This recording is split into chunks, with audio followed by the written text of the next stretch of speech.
think we can say officially, is the kickoff program for the 2011-2012 program year of the Cleveland Council on World Affairs. We appreciate all of you coming out tonight to this important event. I'm Steve Petrus. I'm the chairman of the board of the council. And at this time, I'd like to ask a question. Everybody who's a member of the council, raise your hand. Now, those who didn't raise your hand but have your checkbooks, please visit the front desk. Well, a couple of points on that. Cleveland Council on World Affairs is dedicated to understanding international issues and international relations. So we're a unique part of the international community of Cleveland, Ohio. We're not focused on free speech. We're not focused on the news. We're focused on understanding. And we do that in many ways. We do that, number one, through public programs. We do that through international visitor exchanges where people learn one-on-one what's happening in the world with people of their own stature and professional status. And we also do that through education at the high school level, junior high school level, and college level. So it's a very important part of our community. Northeast Ohio actually needs to catch up. We need to know more so we can be better. So I ask all of you, if you're not a member, please consider joining. We need all the membership help we can get. I also want to announce, by the way, it's already been made public in the Plain Dealer, but November 1 will be the starting date of our new president and ambassador in residence, Ambassador Heather Hodges, formerly the ambassador to Ecuador, and also formerly an ambassador rank position in NATO for Germany, and she'll be starting. So it's going to be a very exciting year for the Cleveland Council, and at this time I'd like to ask Julie Kelly to stand up and Rich Krebich. Okay, these are the people to talk to about membership. And then I'll ask Gina to stand up, please. She's the one to talk to. If you want to meet people from anywhere in the world, talk to Gina. And Yana, if you want to know about our program, Yana Krasny.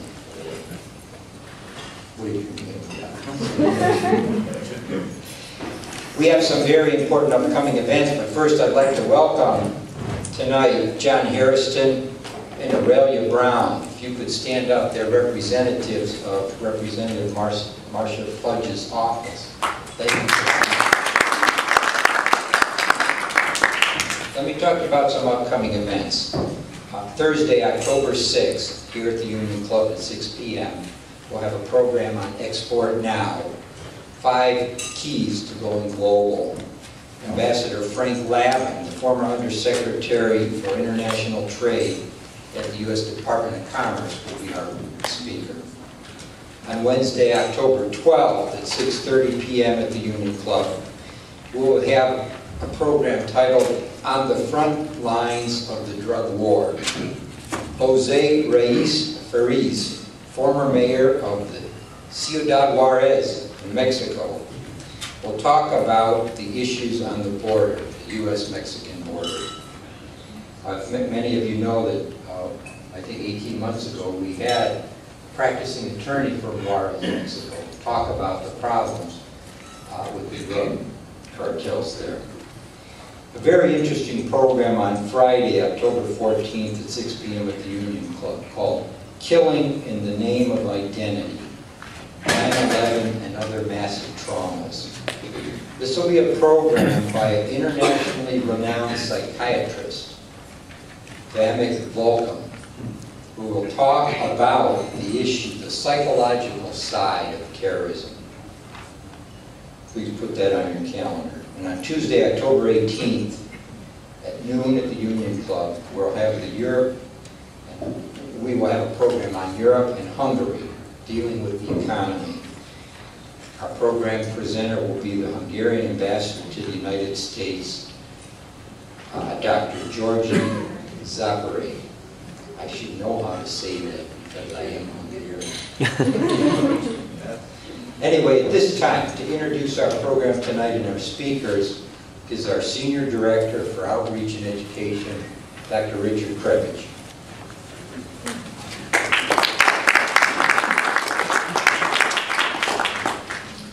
very much, Steve, and again, good evening to all of you. Welcome to our program. I have the distinct honor and privilege of introducing our distinguished speakers for this evening. I'm going to introduce both of them, and then our first speaker will talk, and then our second speaker will get up here. Following that, we will entertain questions and answers.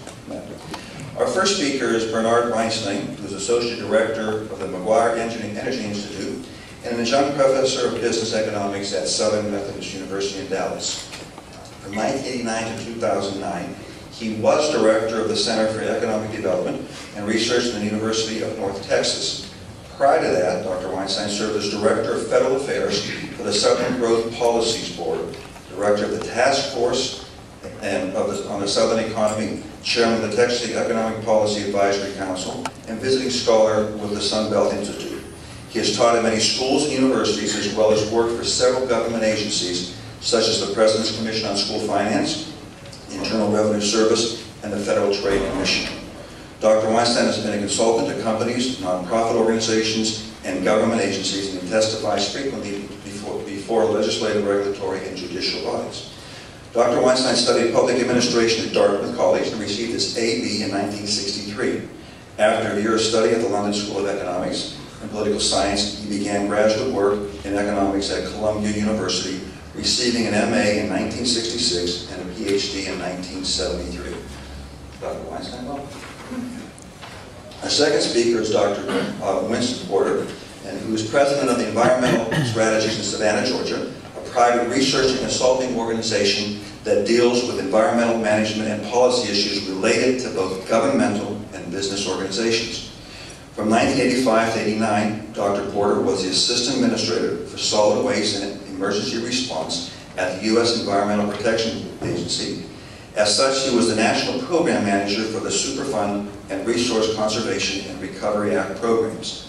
Among his many accomplishments, the EPA was the establishment of a national goal for recycling 25% of the country's municipal solid waste. That happened to be achieved in 1995. Earlier, Dr. Porter was with the Environmental Department of Bechtel Engineering and Construction Organization, and later directed the $20 billion Jebel industrial city in Saudi Arabia. He also served as vice president of several Bechtel affiliates in the Middle East.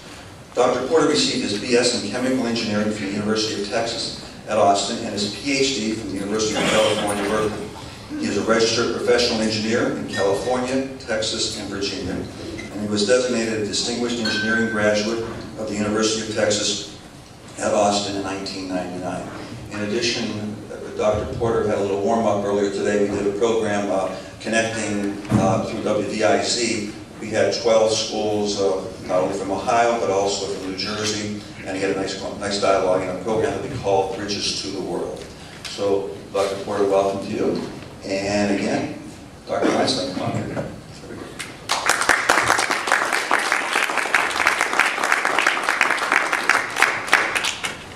Thank you, Richard, and I want to thank everyone for coming this evening.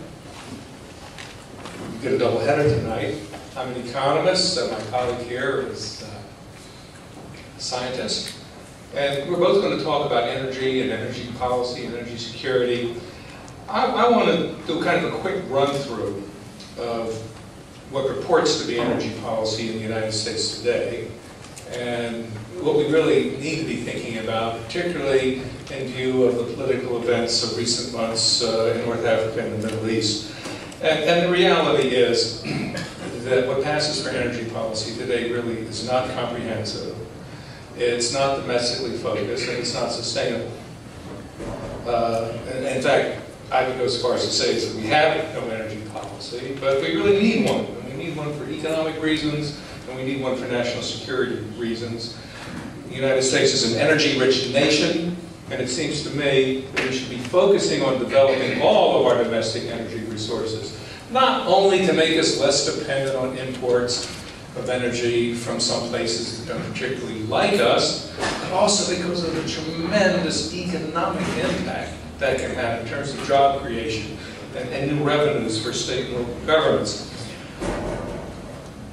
Just kind of a primer here, and some of you may know all of this. If we look at energy broadly defined, these are the supplies and these are the demands. Petroleum's about 37%, and then we've got natural gas, coal, renewables, and my battery seems to be died, but I think this has a pointer. Which button is it? Is it the red one? Is it on? Yeah, there it is. I got the petroleum and natural gas. So, petroleum provides energy to transportation. That's the major use in industry, homes and businesses, and electric power, very small percent. Natural gas is used for all of these categories. Not much for transportation, certainly not compared to petroleum, but a fair amount for industrial use, and a lot of industrial power comes from electric power comes from natural gas. And then coal is not used in transportation, at least not directly, but it has a lot of industrial uses. But the primary use of coal in the United States is to generate electricity. And then we have renewables. It's a very relatively small share, and that does include water power. That's how you get up to 8%. If you take away water, it's somewhere between 1 and 2%. And then nuclear, which today is only being used for electric power generation. I want to dispel a couple of myths. A lot of people don't understand a couple of basic things about energy in the United States. And this is myth number one I want to dispel. The United States is not an energy hog. The United States is actually very, very efficient in its energy use. Our peak consumption of petroleum was around 2005. It's lower today and will never be as high as it was in 2005. Most people don't understand that. We have passed the point of peak consumption, and that's because we've become more efficient in our use of oil and because we're using other fuels as substitutes for oils. Another myth that needs to be dispelled. We are not the major contributor to greenhouse gases. We used to be, but now it's China. The U.S. has actually dropped a bit. Now, this may reflect the economic downturn a little bit, but China is now the major contributor for greenhouse gases. So let's get rid of those two myths. And now I want to go through the major energy resources and talk about where they are today and what their role is going to be or should be in the future. Let's talk first about oil. Oil is awful, right? Everybody hates the oil industry. Look what happened in the Gulf of Mexico 18 months ago. These pictures have been emblazoned in the minds of the American public. You see them all the time. The Meccano accident was a serious spill. And of course, this is now the poster child for the anti-oil crowd. The Pelicans covered with oil. There were only a couple of dozen, and that's not to say this was a good thing, but the media, they'll show you the pictures of all the damage to the shoreline, but they don't show you this picture. This is the same beach a year later. The cleanup in the Gulf of Mexico has been absolutely phenomenal, but I don't think much attention is paid to, number one, how quickly that oil slick dissipated, how effectively 40–50% of it was scooped up, and secondly, how quickly the region is regenerated. Now, some people will say, we don't know for 50 years what the long-term effects of that spill were. And look, I'm not excusing the spill. In fact, another report came out today blaming not only BP, but all of their contractors for the spill. But I do think the reaction was an overreaction. And I understand why it happened. It was a political knee-jerk response to the oil spill to put a halt on deep-water drilling, which is effectively still in place. The Department of Interior has been very, very slow in this issuance of new permits for oil drilling. And the Gulf of Mexico, particularly the deep-water Gulf, holds a tremendous amount of oil. And but right now, all of these areas are off limits. And this is just one estimate of the amount of recoverable oil that is thought to be offshore Pacific, Outer Continental Shelf Atlantic, Eastern Gulf of Mexico, Alaska, and then some federal lands in the Rockies. We do have a lot of oil that could be developed in the U.S., both onshore and offshore. Right now, as I said, most offshore oil production is off limits, though just a couple of weeks ago, the Department of Interior gave Shale permission to start drilling off Point Barrow, but that won't happen until the summer of 2012. That's important. These are proven fields fairly close to Prudhoe Bay and the Alaska Pipeline. And let me tell you, the Alaska Pipeline is going to be in trouble if the industry can't start putting more product into that pipeline. And I'm not an engineer, maybe Wynn can explain this better than I can, but if you don't keep feeding that nice warm oil into the pipeline can lose some of its integrity. I mean, there's some safety issues involved with not having enough oil going through that pipeline. So it's a huge multi-billion-dollar investment. It brings a lot of oil into the lower 48. Some of it actually goes into export, but you can see that peak volumes in the Alaska Pipeline were achieved 20 years ago, and they've been declining ever since. The anticipation was the product would be there, but because of various moratoria, that hasn't happened. But incredibly, despite the moratorium in the Gulf of Mexico, despite the restrictions on drilling on the outer continental shelf and federal lands in Alaska, in the last 2 years, we saw an increase in U.S. oil production. Where did that come from? It came from the application of a technology called hydraulic fracturing that you've been reading about pursuant to gas production, but it's also being used to extract oil from a number of fields in Texas and in Montana and in North Dakota. So what we've seen is an increase in shale oil from places like the Eagle Ford in Texas, a little bit in the Marcellus in Pennsylvania, and then the Bakken Shale, which is located primarily in North Dakota. So we start out with kind of a relatively small amount of oil shale, and the projection is that by the year 2016 we're going to be looking at substantial amounts of oil coming from these shale formations. So to my mind, it's a real testimony to the ingenuity of the industry, the development of new techniques and new applications, that even with all these constraints on tapping our most productive reserves, we're nonetheless able to increase domestic production. And that's the first time we've seen an increase in domestic production since the Alaska Pipeline, to the Alaska field, came on in the 1970s and early 80s. So there's oil out there, and we don't have all day to talk about the advantages and disadvantages, but the reality is oil is going to remain the primary transportation fuel for the foreseeable future. Let me talk about renewables. Everybody loves renewables, particularly the Obama administration. If the Obama administration has an energy policy, it consists of subsidies for renewables, incentives for conservation and efficiency. And there's nothing wrong with renewables per se, but renewables are intermittent, and renewables can't supply baseload energy when you need it. And as far as I know, you can't use renewables directly to power an automobile, or I don't think you can use solar panels. Well, that's not true. You probably know that there's this competition every year with these solar cars, and different universities compete.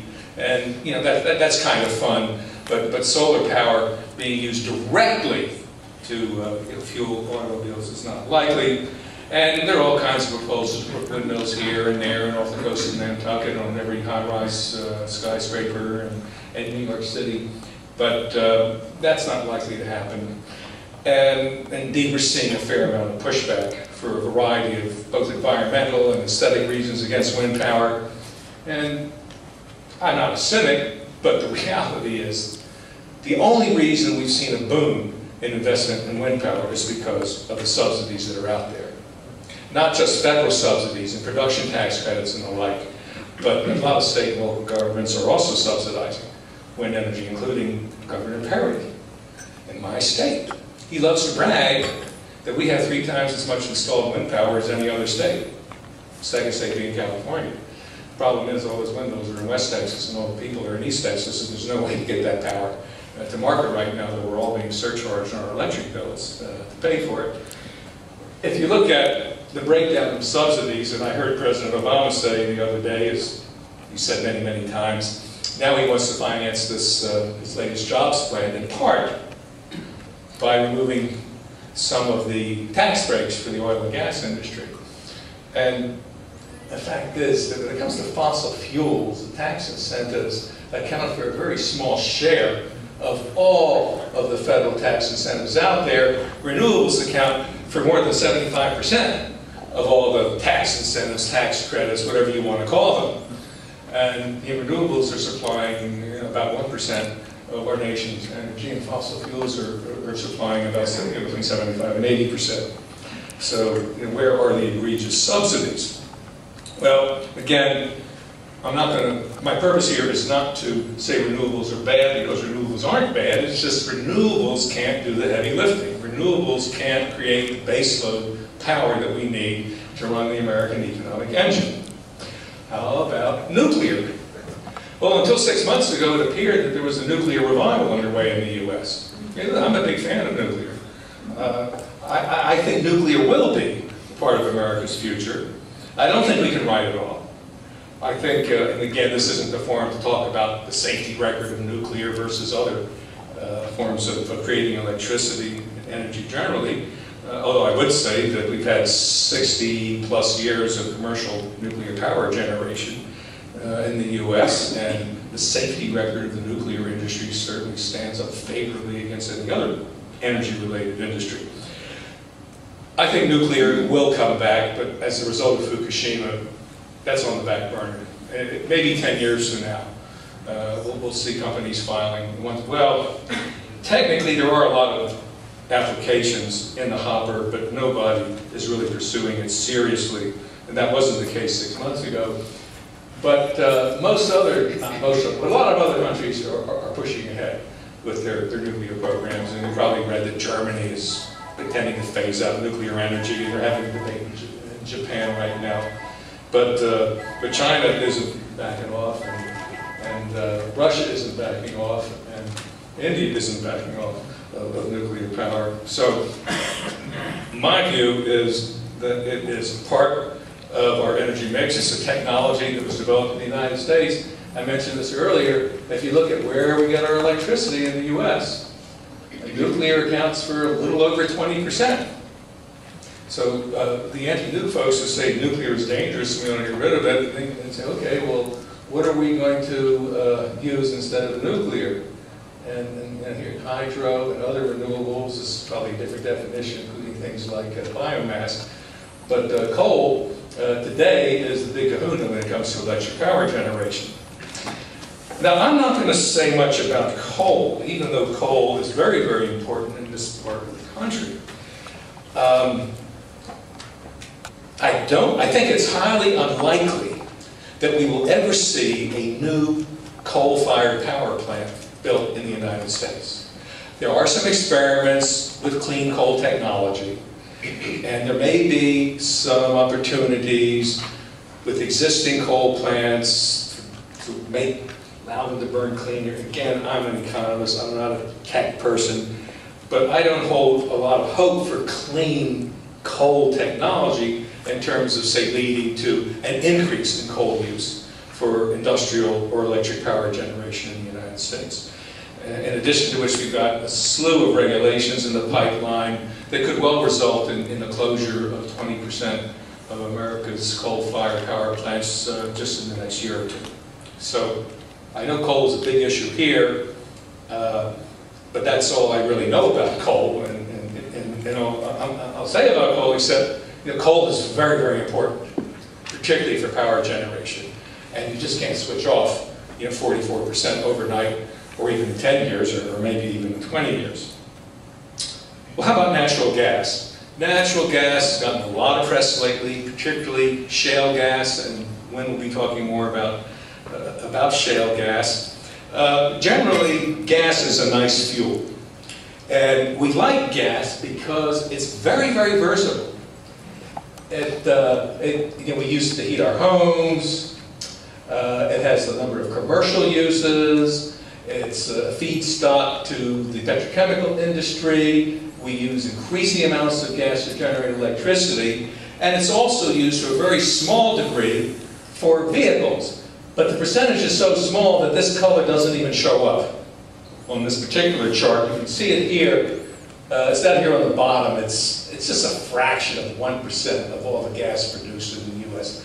is used for motor vehicles. Could be used a lot more, but again, really don't have time to get into it. I would love to have seen a program, maybe in Obama's first stimulus plan, focusing on natural gas vehicles as opposed to electric vehicles, which I don't think are, well, I think gas vehicles make more sense than electric vehicles. But shale gas used to be called unconventional gas, but now it's becoming conventional. It's becoming conventional because more and more of our gas production is coming from these shale plays. And these are the major shale formations in the U.S. And this big one in Texas, until recently, the Barnett Shale was #1. Now, I think maybe Haynesville is #1 in terms of output. But the Marcellus is this baby here. Well, this is actually two shale fields. This is the Marcellus and the Utica. And you can see eastern half of Ohio sits atop both parts of the Marcellus field and parts of the Utica field. And again, as I'm sure you know, there are a number of big companies that have been buying leases and drilling wells and coming out with projections of tremendous potential for gas production in the state of Ohio. And if that happens, which I think would be a good thing, that would add a new dimension to the state's economy. And I've done a number of studies over the years looking at the economic and fiscal benefits of shale gas development, both in Texas and Pennsylvania, and the jobs and income and tax revenue that went along with that development. And here again, there's tremendous potential in eastern Ohio. I know the governor is supportive. I don't have a sense of the level of community support or how much pushback or how much concern there is about the drilling techniques, in particular hydraulic fracturing. But nonetheless, there's a lot of buzz right now, particularly about the Utica Shale in eastern Ohio and the tremendous reserves that are thought to exist in that field. I mentioned that shale gas is becoming more conventional. If you look at shale gas production as a percent of all natural gas production, it's gone from 3 or 4% to about 25%, and it should probably be at 50% in the not too distant future. There's just a lot of stuff on here. These are all the major shale formations in the United States, and a projection that was done by an economist, an energy economist at Rice University, and what the potential output could be in future years. And this is the Utica field right here, and Utica has a tremendous potential. This is looking at not only the Ohio part of Utica, but Pennsylvania, and even a little bit of the New York Utica Shale. So it's not. There's been a growing lot of controversy about hydraulic fracturing, and you see signs like this. Frack baby frack. I took a picture of this when I was in upstate New York a couple weeks ago. No drill, no spill. So it's a contentious issue, and I think what's important, certainly for people in Ohio where this is potentially a new industry, is look at the facts. Not the hyperbole, not the conjecture. Look at the facts about hydraulic fracturing, the drilling techniques that are used, waste disposal issues, and you can decide whether this is an industry that you want to encourage. But there's a lot of hype and a lot of hyperbole and a lot of misinformation out there. So, if we don't start to think sensibly, creatively about a comprehensive domestic energy policy, we are going to continue to see these periodic price spikes. This picture was taken a few months ago. This picture was taken in the 1970s. Looking around the room, some of you remember the OPEC embargo. And what happened after OPEC? What did President Carter say? We must reduce our dependence on imported oil. And every president since Carter has said the same thing. And yet today, during OPEC, we're getting about 30% of our oil from OPEC, and before the Great Recession, we were getting about 60%, or not 60% from OPEC. We were importing about 60%. Now, I wouldn't go out there and say, we need to be self-sufficient in oil production, because Mexico and Canada are the two biggest suppliers of oil to the United States. So we will never be completely independent, and I don't think we should. I mean, there are good political reasons to import from our friends. The trouble is, I think we can depend on Mexico and Canada, but some of our other friends, like Venezuela, which I think is the third largest supplier of oil to the United States, are not particularly friendly. So what do we need to do? I know Wynn's going to talk about this XL pipeline. Big demonstrations in front of the White House a couple of weeks ago. This is a pipeline that will bring oil from Alberta, from what's called the oil sands, down to the Gulf of Mexico. It's a heavy type of crude that refineries along the Texas-Louisiana Gulf Coast are equipped to refine. Right now, most of their crude oil is coming from Venezuela. Wouldn't you rather be buying your input from Canada than from Venezuela? But there are concerns about, well, I'll let Wynn talk about it. But I'm just saying that if we're going to be sensible, if we're going to get serious about developing domestic policy, we need to look to our friends. This is one thing that needs to be done. We need to approve that Keystone XL pipeline.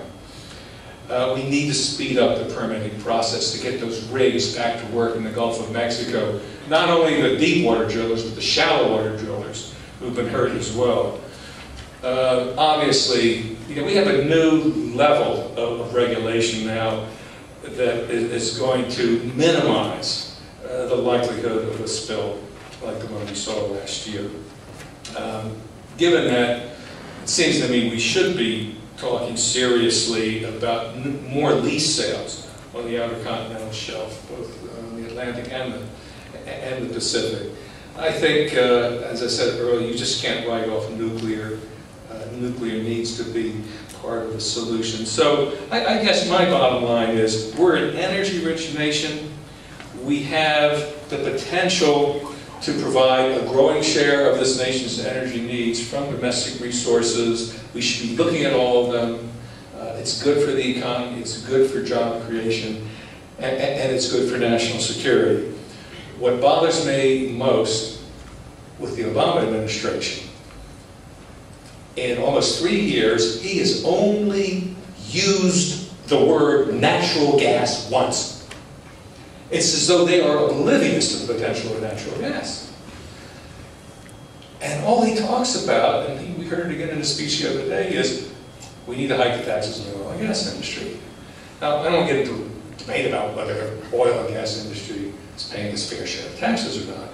But here we have an industry that supports millions of jobs and could support even millions more. In these tough economic times, why would you increase their tax burdens? Well, I've thrown out a lot of pictures and a lot of ideas, and that's kind of the end of my formal presentation, and I'll look forward to taking your questions later. Thank you.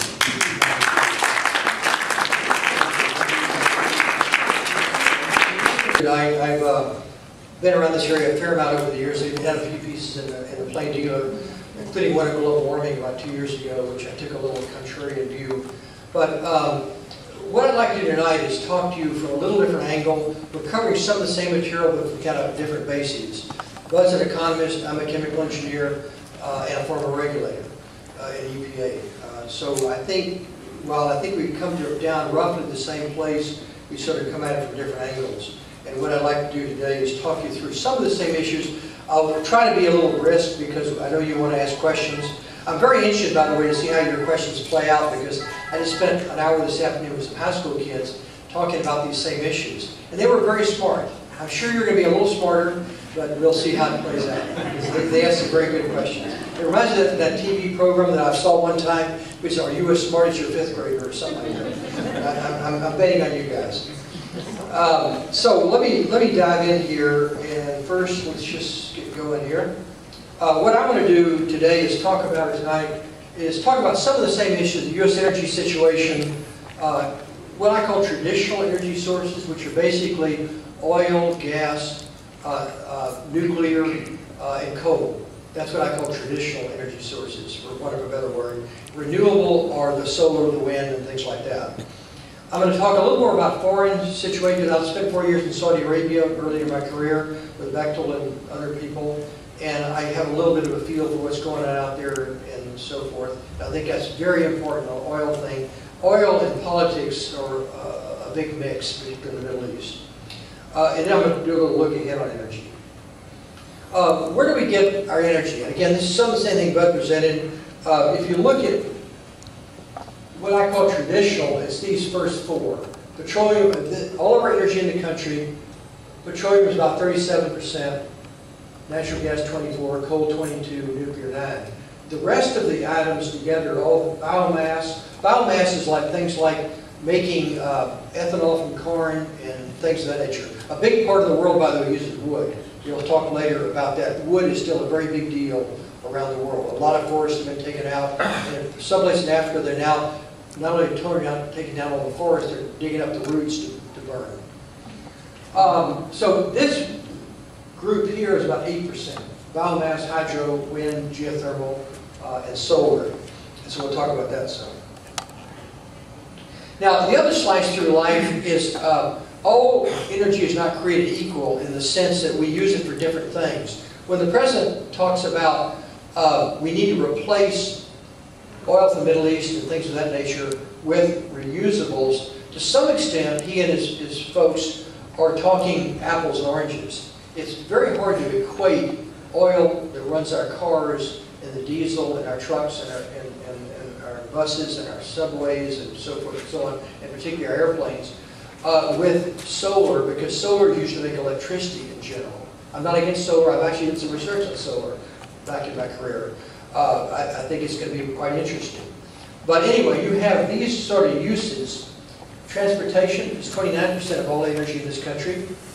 Industrial, I mean sort of heavy industry, petrochemicals, pulp and paper mills, all kinds of things like that.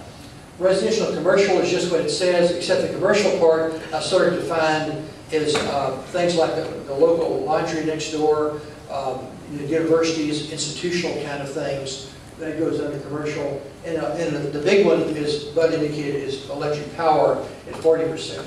So you have to kind of mate up these things like coal and nuclear and gas and so forth with what you're going to use it for. Because it isn't like you just take out one peg energy and put it in another peg and you can immediately sort of substitute for the beginning of it. So that's I think an important factor. For example, if you do go to say we can run our cars on solar and wind, I enjoyed Bud's cartoons and I think that sort of makes the point. But when you use wind to generate power to make electricity, it's usually not too close to where you want it, Chicago or wherever. And then you try to replace oil or diesel fuel in your car, you've got to first make all the cars into electric cars. I'm oversimplifying, but that's kind of what you've got to do. So it's a pretty big deal, particularly when you consider solar is about 0.01% of our energy right now. So we'll talk more about that later. Now, I ran across this chart in the Department of Energy. This is the current administration's Department of Energy. In terms of their own projection a year or so ago of where we're heading on renewables. Part of what I'm talking about right now is renewables. And I'm not trying to knock renewables. I think these things, solar, geothermal, wind, hydro, biomass, are all going to be important someday. And they're fairly important now. There's some interesting things going on in the world. For example, Denmark is now getting 20% of its power from wind. We're not Denmark. I don't think it's going to happen to us. But it's interesting that they're in an area where they've really gone to work on wind, and they've got quite a bit of wind power in Denmark. What this chart basically says is this column here, or this graph, is roughly 2008. This column here is 2035. And what this report, which I took out of the government archives, has to say is that from 2008 to 2035, we're going to go from about 8% of our energy coming from renewables to about 14%, which is helpful, but it's not terribly dramatic. And what's more interesting is to look at where the winners and losers are. And I'm for all these things. I'm kind of these all the above guys. But if you look at down the bottom here, that's biomass. Biomass is going to grow quite a bit according to these studies. Still not huge, but in addition to ethanol, which is made from corn, there will be other kinds of things made from non-food crops and so forth and so on. Brazil is a very big producer of using biomass. Hydroelectric is this one here. It's going to stay about the same. Hydroelectric is the ultimate reusable. You're just taking stuff coming down a hill and turn a turbine, or you build a dam and you turn a turbine, and you just use this water over and over again to generate electricity. The wind is the biggest sort of winner here. It's still from kind of a small base, but wind goes from this amount, roughly 0.5%, to roughly 3%, 2 or 3%. Again, that's 25 years though. So I think one conclusion you begin to see here is wind is outstripping solar. That maybe we should forget about solar. There are good things to do with solar, but wind is, General Electric is happily building wind turbines, and there's a lot of wind sort of machines going in. It's about 1 megawatt of power, by the way, for each turbine. Now, some of the key overseas issues as we talk about energy are the following. As I said earlier, petroleum and Middle East politics kind of go together. I was fortunate, or unfortunate, I think fortunate, to work 4 years in the Middle East, and particularly in Saudi and Kuwait and other places with Bechtel. And you know, it's a tough area of the world in the sense that you've got countries like Iran, and you've got a difficult situation in Libya right now, and you saw Iraq has been, I think, more or less the beginning of a success story. They have lots of oil, but it's still a ways to go. And you got Syria, which is under a terrible political situation right now, et cetera, et cetera. So I'm all for diversifying. I agree with Bud. I don't think we're going to replace all the Middle East oil anytime soon. The Saudis have an unbelievable amount of oil. And you know, they can kind of dictate things to some extent on their own. But you know, Iran's got a lot of oil. Iraq's got a lot of oil, et cetera. So I think it's going to be what we'd like to do, I think, and I'm not a politician, but it seems to be what we'd like to do. We'd like to rely less on that. I agree with Bud. We're not going to be ever self-sufficient necessarily in oil or petroleum, but we can have a better thing. I agree with him also that I'd rather have the oil in general from Canada than from, say, Iran or some such place. The other thing that's interesting is we've had a lot of natural phenomena out there that impact things. First, the Japanese earthquake, which I think probably has set back nuclear quite a bit. I believe we do need nuclear. I've been to nuclear plants. Bechtel built 90 nuclear power plants when I was there. So I was involved with a lot of it from the environmental standpoint. And, you know, they're not perfect. The long-term disposal of waste, which I've also worked on a lot, is a difficult challenge. But you're talking about very small amounts of material, much less than this room. Whereas coal, for example, is hundreds of rail cars every day. And I don't mean that's one is better than the other, but it's just an interesting kind of ballgame. It's also interesting that the Germans purportedly are phasing down nuclear. I guess because of Japan and other issues, they decided it's too dangerous, they're going to phase it down. I didn't put it on here, but at the same time, France is sort of phasing up. France is some 70% of French energy comes from nuclear power plants. And Sarkozy has recently talked about how much they've got to increase nuclear. So side by side, I'm not saying who's right or wrong, only time will tell. One large important country is reducing nuclear, the one next door is increasing nuclear, trying to. The other thing I want to touch on a little bit is the divergent mixes in what I call megastates. I'm talking particularly about India and China and places like that, and the growing energy demand. So let's take a look at that. First off, let me just talk about from a worldwide situation where we get our oil. If you look at the national sources of oil we get in this country, it's about 25% from Canada, 12% Saudi, 11% Nigeria, 10% Venezuela, 9% Mexico. Well, there's several countries on there that are troublesome in the sense of the politics and the long-term relationships. And so that's where we kind of get it. If you look at another slice through, like I said, the Western Hemisphere, we get half our oil, Persian Gulf 18%, Africa 23%, and other 10%. So we have a pretty interesting mix of where we get oil. I'm talking about just this country, not to be confused with oil in the world, because a lot of other people use oil too. But that's kind of where it is as far as we're concerned. World energy consumption is growing. Now this is, I think, kind of interesting, and Bud has something similar to this. The United States is actually decreasing quite a bit on the percent of energy we use in the world. You hear people talking all the time about, oh, we use this tremendous amount of energy, and we do, but we're actually coming down a little bit relative to other countries. China is taking off like a rocket, is using a lot of energy. China, I believe I read not long ago that they're producing they're building about every 2 or 3 weeks on average to build another coal-fired power plant.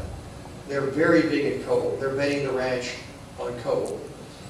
And I'll talk more about that later. The India situation is growing, but not quite the same rate. In fact, let me talk about it, because I think the India and China, getting a little off the Middle East motif for tonight, are part of the motif. But it's interesting to look at these two giant countries. I think India's going to pass China in population, I understand, in a few years. But if you look at kind of what they're doing, they both use a lot of coal. This color here is coal. This color here is coal. So China is, at least 2/3 of its energy, maybe 3/4, is coming from coal. Lots and lots of coal-fired plants. I wrote an op-ed piece not too many years ago about the fact that coal puts much more mercury in the atmosphere than we do. We're always beating ourselves up because there's a small amount of mercury in coal, and some of that, if you're not careful, there's ways of treating it, can get in the atmosphere.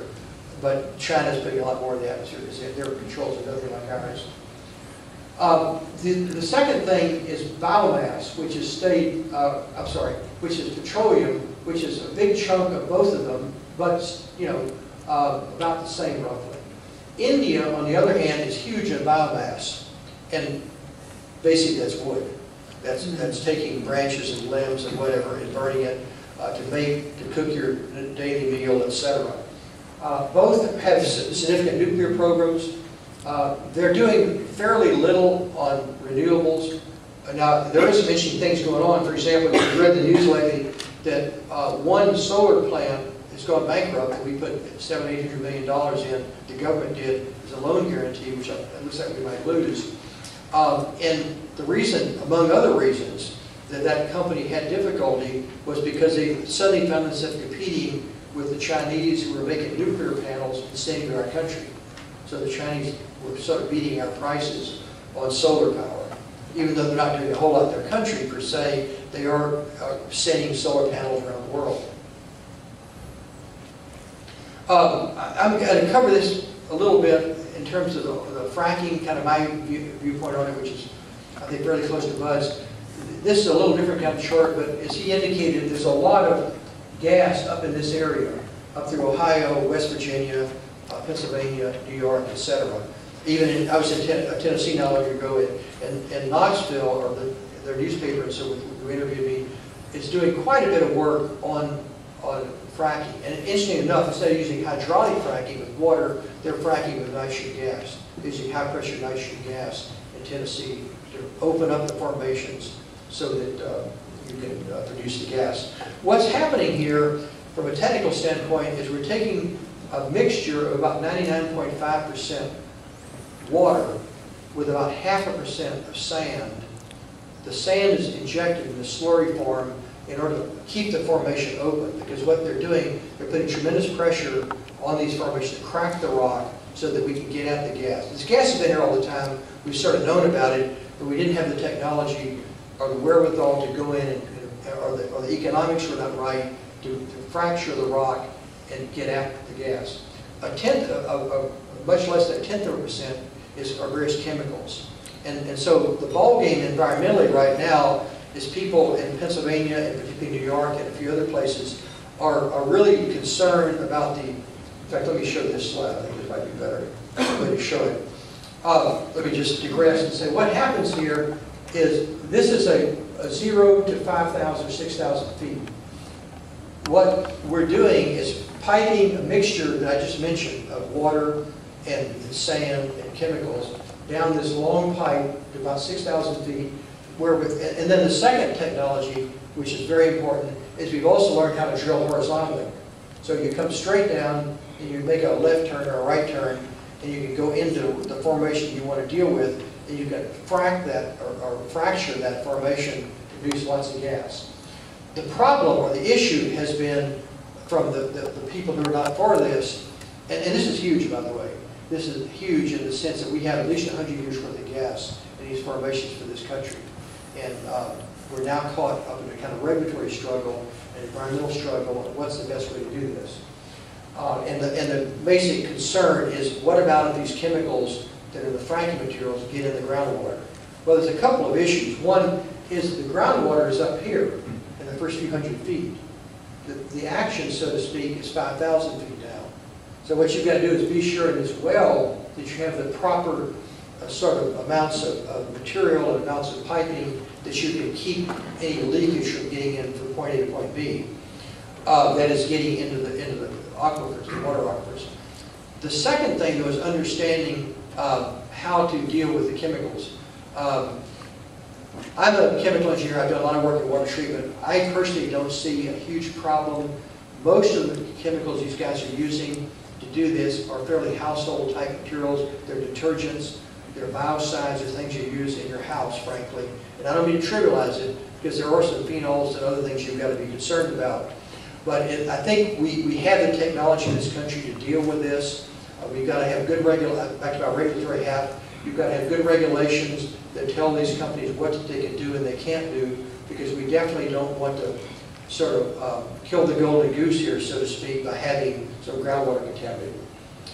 So that's pretty much what I want to say. I just want to conclude by saying kind of where I think we are with respect to the energy issue is, the big observation I would make is we have lots of hydrocarbons in this country. We have lots of oil, particularly when you count the oil sands kind of things in Canada. We have lots of gas, if you can believe in this fracking process. And we have several hundred years worth of coal. And they have different environmental issues, different regulatory issues, but my sense is we need to solve those and rely in the near term at least on those kind of items. I think renewables are going to be increasingly important. Even going from 8% to 14% is a nice step forward. And if we can get some additional breakthroughs, which I don't see right now, but I hope we can, to make better use of solar, better use of wind, etc. But these things are not coming on, they're, if I use a double negative, they're not coming on strongly because they're expensive. It's not a big mystery. They're fairly expensive in today's technology, and they're subsidized by the government, which is the reason we have much of them at all. So we have to sort of think about how to play that issue. So that's where I think we are in energy. I think the future actually could look pretty good if we'll use all our tools, and if we keep plugging away with renewables, but understand that this country is blessed with lots of energy. Thank you.